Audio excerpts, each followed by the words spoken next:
தம்பி, இந்த கோட்டைக்கு வந்து செஞ்சி கோட்டை அப்படின்னு பேர் வைக்கிறதுக்கு காரணம் என்ன? செஞ்சில நான் நாயக்கர் ஆண்டதுனால அதை செஞ்சி கோட்டைன்னு பேர் வச்சாங்க. ஒரு ஈர வெங்காயம் இல்லை. நாயக்கர்கள் வந்து 18 தான் வந்தாங்க. அதுவும் வந்து ஆந்திரா வந்து அங்கேருந்து இங்கே வந்தாங்க. சும்மா எதையோ யூடியூப் பார்த்துட்டு நம்ம இதை பார்த்து உளராதீங்க.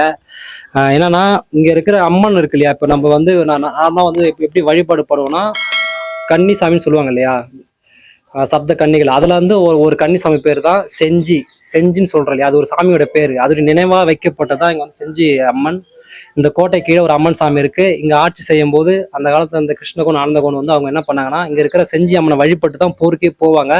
இது வரைக்கும் இது வந்து வரலாற்றுல வந்து பதிவு பண்ணியிருக்காங்க. ஆனா ஆதாரப்பூர்வமா வந்து யாருக்கும் சொல்லல. ஏன்னா அந்த இனம் வளர்ச்சி கொண்டு அவன் வந்து பெருமைப்படுவான் இல்லையா. இப்ப பைசா கோபுரம்ன்ற பைசா கோபுரத்து அடித்தளமே இங்கதான் இருக்கு, கல்யாண மால் தான் இருக்கு. பாருங்க எவ்வளவு ஒரு அழகா ஒரு கல்லுலயே வந்து எப்படி வந்து மலை தான் இது.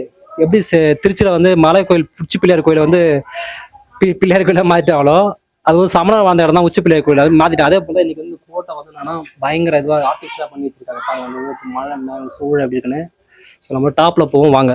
கல்யாண மாலை வந்து 15வது தளத்தை வந்து, அதாவது 15வது மாடி வந்து அடைஞ்சிட்டோம். பின்னாடி பார்த்தீங்கன்னா வந்து விவசாயம் பண்ற இடம், தென்னந்தோப்பு, கிளிகளுடைய சத்தம், ரம்மியமான உசுன்னு காத்து, இப்படியே ஒரு இயற்கையா பாருங்க.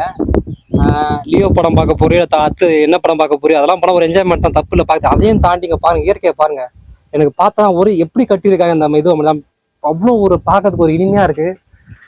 ஒவ்வொருத்தருக்கும் ஒரு ஆனந்தம். எனக்கு வந்து இது போல் தமிழுடைய ஹிஸ்ட்ரியை போயிட்டு ஏன்ஷியன்ட் சைட்டை வந்து ரெனோவேட் பண்ணி, நம்ம ரெனோவேட்டும் இல்லை, போய் அதை வந்து எக்ஸ்ப்ளோர் பண்ணலாம் ஆசை. பாருங்க எவ்வளோ சூப்பராக கட்டியிருக்காங்க பாருங்க. அந்த டாப்லாம் பாருங்க, செல்ஃபோன் டவர் தெரியுது நம்ம வச்சதால. ஸோ அந்த காலத்தில் வந்து இது ஒரு போர் நுணுக்கமாக இது எப்படி பயன்படுத்தும் எனக்கு ஒரு வியப்பாக இருக்குங்க. ஒரு இதை சுற்றி தான் இப்போ எதிர்நாடு வருவாங்க, அது எப்படி கேப்சர் பண்ணி வச்சு பண்ண பாருங்க. அப்படி இந்த பக்கம் பாருங்க. ஸோ பார்த்து போங்க, எட்ஜில் தான் இருக்கும், விழுந்தா டைரெக்டாக மோட்சம் தான்.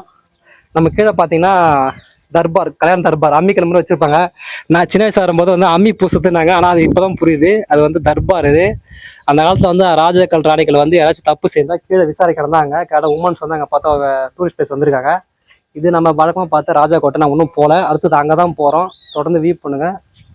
ஸோ மறக்காம நம்ம சப்ஸ்கிரைப் வந்து ஒரு மானமுள்ள தமிழ் அப்படின்னு சொல்லி ஒரு விருப்ப திரும்பல. நீங்கள் எல்லாமே தமிழாக இருப்பீங்க, இல்லை வேற மாற்றம் இருக்கணும் பார்க்கலாம். So the history of Gingee fort in Villupuram district continue to be continued next video.